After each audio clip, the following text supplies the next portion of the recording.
Hello power B enthusiast, कैसे हैं आप सब लोग। तो आज की वीडियो में हम देखने वाले हैं दो इंपॉर्टेंट डैक्स फंक्शन के बारे में, जो कि सेलेक्टेड वैल्यू और हैज़ वन वैल्यू है। ये दोनों फंक्शन वैसे दिखने में थोड़े सिमिलर से लगते हैं, लेकिन इनका यूज़ अलग अलग सिचुएशन में होता है। मैं आपको पहले इंडिविजुअल इनको बताऊंगा कि इनको कैसे यूज़ करते हैं और ये एक्चुअल में क्या रिजल्ट हमें प्रोड्यूस करते हैं। और इन द एंड मैं आपको बताऊंगा कि ये दोनों वैसे यूज़ एक साथ ही किए जाते हैं, और वो यूज़ कैसे किए जाते हैं वो भी मैं आपको बताऊंगा, राइट।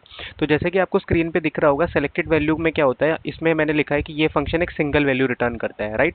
और हैज़ वन वैल्यू के केस में मैंने लिखा है कि ये एक लॉजिकल फंक्शन है जो कि रिटर्न करता है ट्रू है या फॉल्स।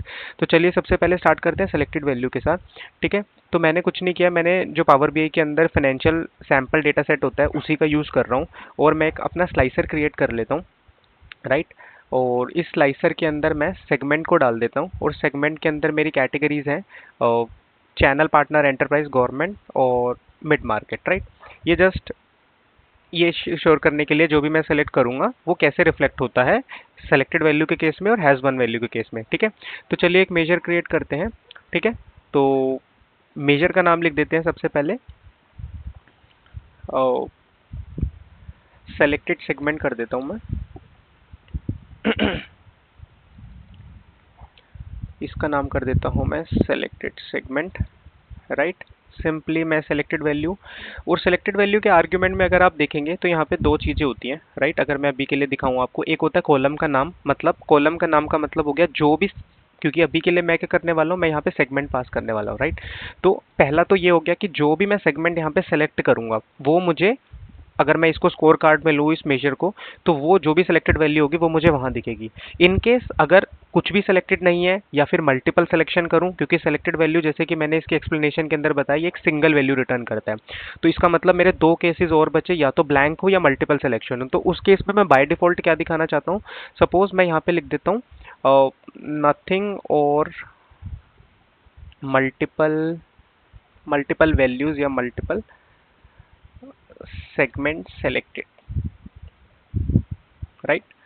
अब मैं सिंपली क्या करता हूँ, मैं अपना एक स्कोर कार्ड लेता हूँ। इस स्कोर कार्ड के अंदर इस मेजर को मैं डाल देता हूँ, राइट। क्योंकि अभी कुछ भी सेलेक्टेड नहीं है, अभी कुछ भी सेलेक्टेड नहीं है, इसलिए ये दिखा रहा है कि नथिंग और मल्टीपल वैल्यू सेलेक्टेड। लेकिन क्योंकि मैंने बोला सेलेक्टेड वैल्यू की डेफिनेशन के अंदर ये एक सिंगल वैल्यू रिटर्न करता है, जैसे ही मैं एक सिंगल सिलेक्शन करूंगा तो जो भी सेलेक्टेड वैल्यू होगी यहाँ पर वो मुझे दिखाएगी, राइट। जो भी मैं सेलेक्ट करूंगा वो मुझे दिखाएगा। ठीक है। ये हो गया मेरा selected value. I hope selected value clear हो गया होगा। चलिए अब बात करते हैं हैज़ वन वैल्यू के ऊपर। हैज़ वन वैल्यू क्या है, हैज़ वन वैल्यू जो होता है ये एक लॉजिकल फंक्शन होता है, राइट। लॉजिकल डैक्स फंक्शन होता है, इसका मतलब इसका जो आउटपुट होता है वो क्या होता है, वो या तो ट्रू होता है या फॉल्स होता है, राइट। तो चलिए इसका भी एग्जाम्पल देख लेते हैं।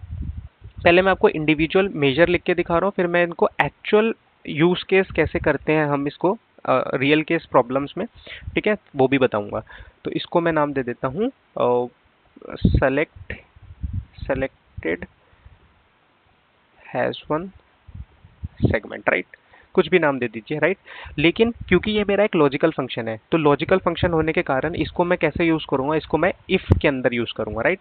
इफ हैज़ वन वैल्यू, ठीक है, हैज़ वन वैल्यू मैं सेम अपना सेगमेंट लेता हूँ। ठीक है। मतलब मैं कह रहा हूँ कि अगर मेरी फाइनेंशियल सेगमेंट में से एक वैल्यू सेलेक्ट होती है तो क्या क्या आउटपुट दो, फॉर द टाइमिंग मैं लिख लेता हूँ कि सिंगल वैल्यू सेलेक्टेड या single segment selected, single segment. ठीक है। अगर नहीं है, मतलब अब दो केस और बचे ना, अगर एक सेलेक्टेड है तो वो क्या आउटपुट दे, सिंगल सेगमेंट। अगर कुछ भी सेलेक्टेड नहीं है, मतलब पूरा ब्लैंक है या फिर मल्टीपल सिलेक्शन है, तो यहाँ पे मैं लिख देता हूँ मल्टीपल सेगमेंट, राइट। तो इसको मैं बंद करता हूँ। ठीक है। अब मैं अपना एक और स्कोर कार्ड लेता हूँ, या मैं इसी को कॉपी कर लेता हूँ, ठीक है, और ये हटा के सिंगल हैज़ वन वाला डाल देता हूँ, राइट। क्योंकि अभी यहाँ पर एक सिलेक्शन है तो ये क्या लिखा आ रहा है, सिंगल सेगमेंट, राइट। अगर मैं इसको रिमूव कर देता हूँ तो इस केस में क्या होता है, नथिंग और मल्टीपल सेगमेंट सेलेक्टेड, और यहाँ पे क्या होता है, मल्टीपल सेगमेंट सेलेक्टेड, राइट। तो ये मेरे यूज केस हो गए इंडिविजुअल इनके, कि इंडिविजुअली ये कैसे यूज होते हैं, राइट। तो अभी मैं आपको इनको साइड में करता हूँ। I hope explanation part in दोनों का इंडिविजुअल क्लियर हो गया होगा।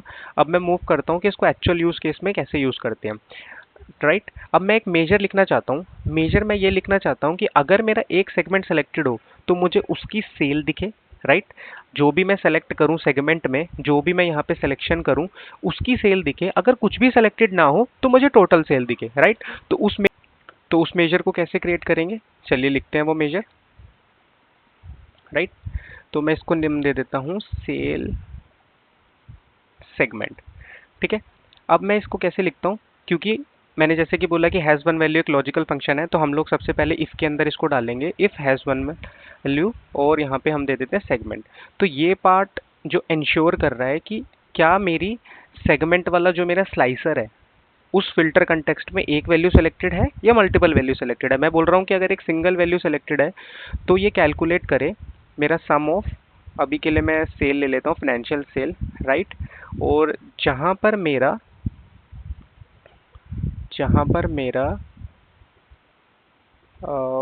फाइनेंशियल सेगमेंट, जहाँ पर मेरा फाइनेंशियल सेगमेंट बराबर है जो भी मेरी सेलेक्टेड वैल्यू होने वाली है सेगमेंट में से, ठीक है। तो देखिए मैंने यहाँ पे दोनों फंक्शन को साथ में यूज़ किया है। मैंने सबसे पहले लॉजिकल पार्ट के अंदर क्या लिखा कि ये इंश्योर करे कि क्या मेरी फाइनेंशियल सेगमेंट में एक वैल्यू सेलेक्टेड है, अगर मेरी एक वैल्यू सेलेक्टेड है तो वो सम कैलकुलेट करे उस फाइनेंशियल सेगमेंट का जो भी मेरी सेलेक्टेड वैल्यू के थ्रू सेलेक्ट हो रही है, राइट।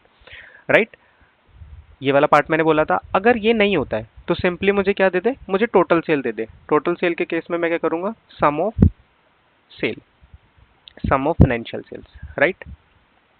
और इसको क्लोज करते हैं, राइट। और अभी के लिए मैं इसको भी एक स्कोर कार्ड लेता हूँ और इस स्कोर कार्ड के अंदर इसको लेके आता हूँ। अभी मेरे एंटरप्राइज सेलेक्टेड है तो ये मुझे एंटरप्राइज की सेल बता रहा है। अगर ये सेलेक्ट करता हूँ तो channel partner, government, mid market, financial, ये अभी तक मेरी थी जो सेलेक्टेड वैल्यू हो रही है, राइट। वो सेलेक्टेड वैल्यू में कैसे हो रहा है, जो भी मैं यहाँ पे सेलेक्ट कर रहा हूँ वो इस पार्ट को आके ओवरराइट कर रहा है और ये सेल कैलकुलेट हो रही है इस सेलेक्टेड वैल्यू के लिए, राइट। अगर ये वाला पार्ट एग्जीक्यूट नहीं होता है, क्योंकि अगर मैं मल्टीपल वैल्यू सेलेक्ट कर लेता हूँ, राइट। अगर मैं क्या करता हूँ, इसको क्लियर करता हूँ, तो ये मुझे टोटल सेल दिख रही है। अगर ये मेरी मल्टीपल वैल्यू सेलेक्ट हो रही है, राइट, तो ये मुझे उसके अकॉर्डिंग सेल दे रहा है, राइट। अगर मेरा सेलेक्टेड वैल्यू है तो उसके अकॉर्डिंग सेल दे रहा है, अगर मेरा कुछ भी सेलेक्टेड नहीं है तो मुझे टोटल सेल दे रहा है। तो ये था हमारा सेलेक्टेड वैल्यू और has one value. I hope आपको ये समझ में आया होगा। अगर आपको समझ में आया तो please do like, share and subscribe और पावर BI कंटेंट के लिए। Till then, thank you so much.